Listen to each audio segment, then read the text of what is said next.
বন্ধন নিউজে আপনাদের স্বাগত। শুরু করছি আজকের খবরের এই অংশটি নিবেদন করছে চুঁচুড়া নবজীবন ফাউন্ডেশন। হুগলি চুঁচুড়া জনসভা থেকে কেন্দ্রের নরেন্দ্র মোদী সরকারকে 420 তকমা দিয়ে ফের তোপ দাগলেন তৃণমূল সুপ্রিমো মমতা বন্দ্যোপাধ্যায়। 12ই মে চুঁচুড়ার ফার্স্ট গ্রাউন্ডে জনসভা করেছিলেন প্রধানমন্ত্রী নরেন্দ্র মোদী। তার পাল্টা 15ই মে চুঁচুড়ার থার্ড গ্রাউন্ডে জনসভা করলেন মমতা বন্দ্যোপাধ্যায়। এদিনে জনসভায় মুখ্যমন্ত্রী মমতা বন্দ্যোপাধ্যায়ের কাছ থেকে কোনো বিতর্কিত মন্তব্য শোনা যায়নি। তবে রাজ্য সরকারি উন্নয়নের কর্মকাণ্ড তুলে ধরে কেন্দ্রের নরেন্দ্র মোদী সরকারকে প্রতি পদে কটাক্ষ করেন তিনি। বাংলা সিপিএম কংগ্রেসকে তাচ্ছিল্য করে দিল্লির ইন্ডিয়া জোটের দিকে দোস্তির হাত বাড়ালেন তিনি। দিল্লির বাম কংগ্রেসের সাথে দোস্তি আর বাংলার বাম কংগ্রেসের সাথে কুস্তি, এদিনের জনসভা থেকে এমনই ইঙ্গিত দিলেন তৃণমূল সুপ্রিমো মমতা বন্দ্যোপাধ্যায়। পাশাপাশি জেলা তৃণমূল নেতৃত্বের উপর যে তিনি অসন্তুষ্ট, এদিনের মঞ্চে এসে এমনই আভাস দিলেন তৃণমূল সুপ্রিমো মমতা বন্দ্যোপাধ্যায়।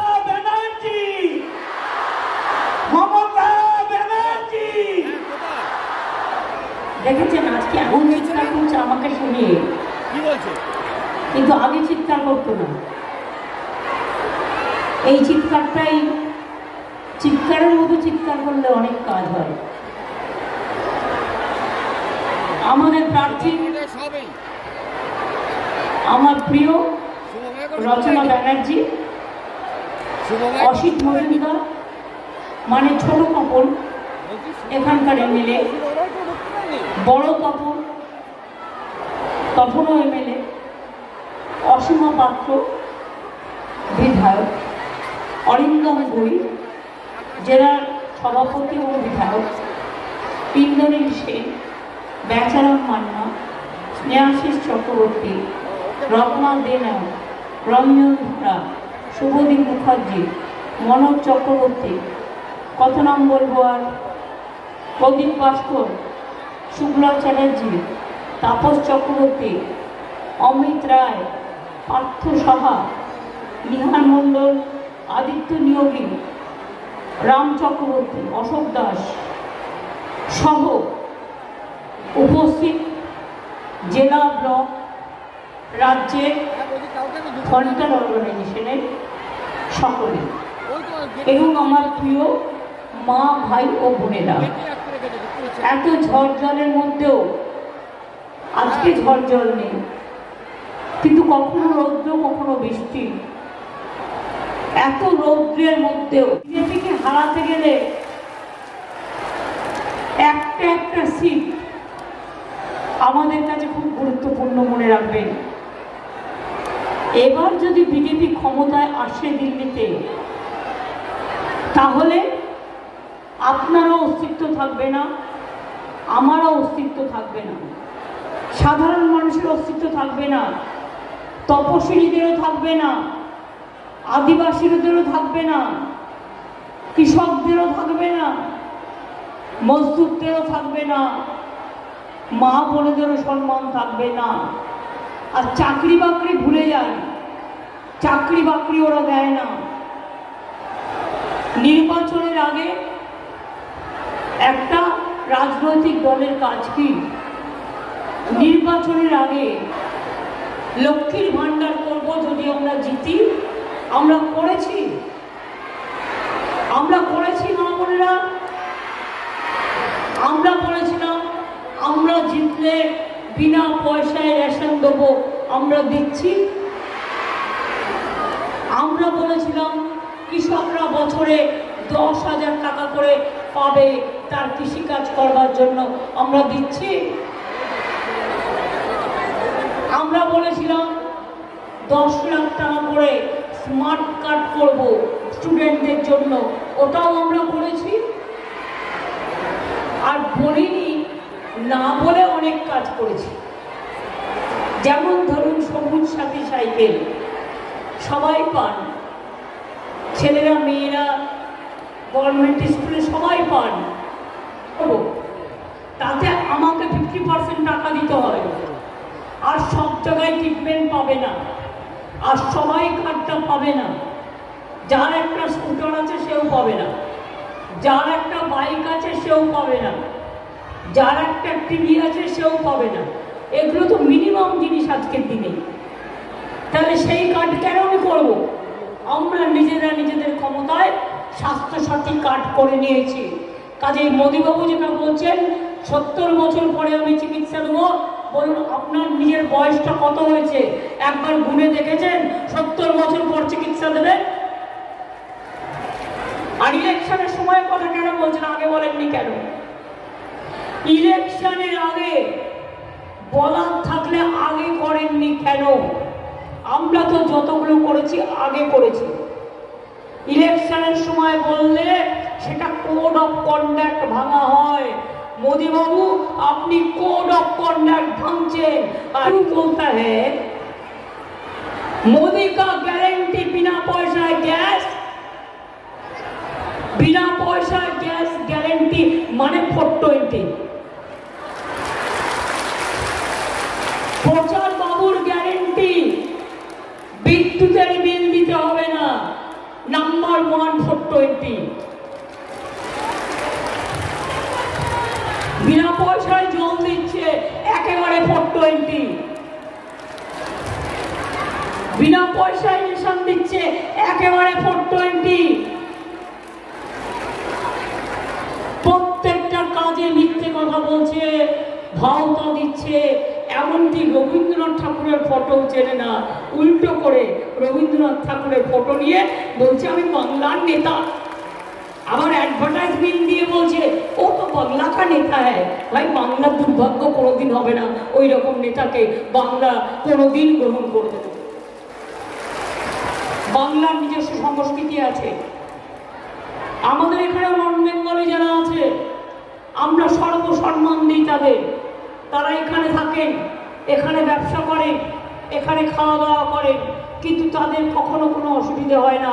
আমরা একসাথে থাকি, যে যার মতো ধর্ম পালন করেন, যে যার মতো কাজ করেন, যে যার মতো খাওয়া দাওয়া করেন। মোদীবাবু হঠাৎ বললেন এই মছলি কেউ खाता है, মাছ খাবে না, মাছ খাবে না, মাংস খাবে না, ডিম খাবে না। মধ্যপ্রদেশে ক্ষমতায় এসে মাংসের দোকান বন্ধ, মাছের দোকান বন্ধ, উত্তরপ্রদেশেও বন্ধ, যেখানে যেখানে ক্ষমতা আছে বন্ধ। কই আমরা তো তোমার ধোকলা বন্ধ করি না, কই আমরা তো তোমার ধোসা বন্ধ করি না, কই আমরা তো তোমার চাপাটি ডাল গুড় বন্ধ করি না। যে যার মতো খাবে, যে যার মতো পড়বে। এবার মোদি গ্যারেন্টি 420 দেখে রাখুন। বলছে এনআরসি করব। আসামে দেখেছেন তো 19 লক্ষ হিন্দু বাঙালি নাম বাদ হয়ে গিয়েছিল, এখনো তারা জেলে আছে। আমি সেদিন আসামে গিয়েছিলাম, কারণ আসামে আমাদের 4 জন প্রার্থী কন্টেস্ট করছে। আমি মিটিং করতে গিয়েছিলাম, শুনে এলাম ঘটনা। বলছে এনআরসি করব, क्या করব, অধিকার কেড়ে নেব, ইউনিফর্ম সিভিল কোড করব, অধিকার কেড়ে নেব। বাচ্চাদের স্কুলগুলো তুলে দেওয়া হচ্ছে আর্মি স্কুলগুলো ওদের শাখা সংগঠনের হাতে। যা মা বোনদের অসম্মান করা, দলিতদের উপর অত্যাচার করা, চাকরি বাকরি নেই, জিনিসের দাম আগুন ছোঁয়া। আর গ্যাস বলছে বিনা পয়সায় গ্যাস দিচ্ছি। বুঝুন, বাহবানন্দলাল বাবা 420 লাল কেন না, তো বিনা পয়সায় চালে মানে 1000 টাকার গ্যাসে ফুটছে বিনা পয়সায় চাল। বাহবানন্দলাল গ্যারেন্টি 420 গ্যারেন্টি লাল। দিন বেঁচে থাকবেন, আপনাদের দীর্ঘজীবন কামনা করে বলি, ততদিন চলবে। কেউ হাত লাগাতে পারবে না, হাত লাগালে খুন্তি ঝান্ডার খেলা হবে, হাত লাগালে হাড়ি করার খেলা হবে। জানে না বাংলাটা অন্যরকম। আর মা বোনেরা যদি জোটবদ্ধ হয় ওদের বদলে দিতে বেশি সময় লাগে না। কি আমার সংখ্যালঘু ভাই বোনেরা মিটিংয়ে এসছেন? মাদকাসক্ত যুবকদের জীবনের মূল স্রোতে ফিরিয়ে আনছে চুঁচুড়া নবজীবন ফাউন্ডেশন। আজ থেকে 7 বছর আগে পথ চলা শুরু হয়েছিল এই সংস্থার। হুগলি জেলা থেকে শুরু হয়েছিল নবজীবন ফাউন্ডেশনের কাজ। আজ গোটা উত্তর পূর্ব ভারতে ছড়িয়ে পড়েছে তার ব্যাপ্তি। জেলা ও রাজ্যের হাজার হাজার মাদকাসক্ত যুবকদের মানসিক ও শারীরিক চিকিৎসার মধ্যে দিয়ে সুস্থ জীবনের পথে ফিরিয়ে আনছে নবজীবন ফাউন্ডেশন। কী করে এই সংস্থাকে তিল তিল করে গড়ে তুলছেন বন্ধন নিউজ এর ক্যামেরার সামনে, সে কথা বললেন সংস্থার কর্ণধার চন্দন দাস। দেখি ওটার মধ্যে কি আছে বা পাড়ার বড় দাদারা করছে, আমিও একটুখানি করি, ফিলিংসটা কি সেটা দেখতে যাই। এবং একটা সার্টেন টাইমের পর কি হয়, সেটা ফ্রিকোয়েন্সিটা তখন অনেক বেশি থাকে, গ্যাপ থাকে যখন শুরু করে। পরবর্তীকালে যখন নির্ভরশীল হয়ে পড়ে সেই একটা সাবস্টেন্সের উপর, তখন সেটা থেকে বেরোনোর জন্য সে নানা রকম চেষ্টা করে, কিন্তু তার ওয়ে আউটটা জানা নেই যে কোন রাস্তা দিয়ে গেলে নেশা থেকেও বিরত থেকে সুস্থ স্বাভাবিক জীবনযাপন করা যায়। তো আমি ভাবলাম যে শুধুমাত্র আমি সুস্থ স্বাভাবিক জীবনযাপন করলাম, আমার জীবনের সার্বিক উন্নতি হলো, বা আমার যে সব এম বা আমি জীবনে যে জিনিসগুলো করতে পারিনি সেগুলো আমি ফুলফিল করলাম, তাহলে তো শুধু আমার কথাই ভাবা হলো। তাহলে আমি এরকম কিছু কাজ করি যাতে আমার মতো আরও 5 জন আমার দ্বারা উপকৃত হয়। এবং একটা সার্টেন টাইমের পর যখন মানুষ চায় যে ফিরতে, অথচ তার কাছে রাস্তা থাকে না, তখন এই একটা WHO ওয়ার্ল্ড হেলথ অর্গানাইজেশন একটা প্রসিডিওর বার করেছে। গরম পানীয়র জন্য বিশ্বমানের flask, micro oven, mixer grinder, induction সহ আধুনিক রান্নাঘরের সামগ্রী উৎপাদন সারা বিশ্বে আলোড়ন সৃষ্টি করেছে বড়সিল। পাশাপাশি বিশ্বমানের সোলার গ্লাস, যা সোলার সিস্টেমের অন্যতম সামগ্রী তৈরি করে, সারা বিশ্বে নজির গড়েছে বড়সিল। দেশের বাজারে পাশাপাশি বিশ্ববাজারেও সব প্রতিযোগী কোম্পানিকে পিছনে ফেলে এগিয়ে চলেছে ভারতের বড়সিল। রাজস্থানের বড়সিল কারখানায় 1200 মহিলার কর্মসংস্থান হয়েছে। প্রতিদিন রাজস্থানের প্রত্যন্ত গ্রাম থেকে ওই মহিলাদের গাড়ি করে কারখানায় নিয়ে আসে কারখানা কর্তৃপক্ষ। তারা বড়সিলের বিশ্বমানের প্লেটের ডিজাইনে কাজ করে। দিনের শেষে তাদের গাড়ি করে বাড়ি ফিরিয়ে দেয় কারখানা কর্তৃপক্ষ। কর্মসংস্থানের এই বেনজির দৃষ্টান্তের জন্য বড়সিল কোম্পানিকে কুর্নিশ জানায় ভারতবাসী।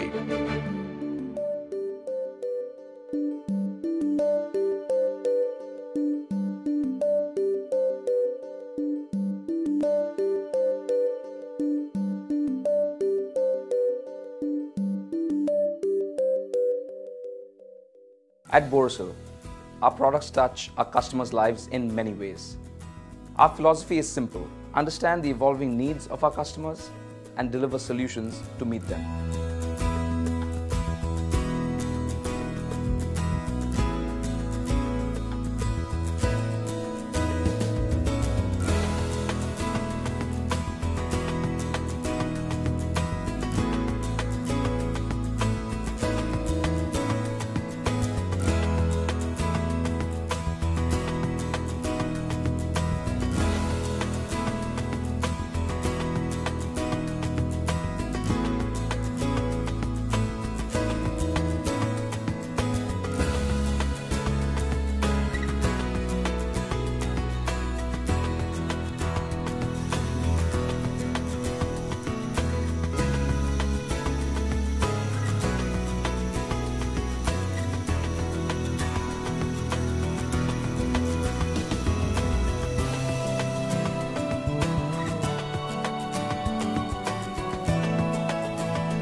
We look beyond business. We promote green energy as well as provide healthcare and education for the underprivileged. In fact, this has been our heritage at Borosil.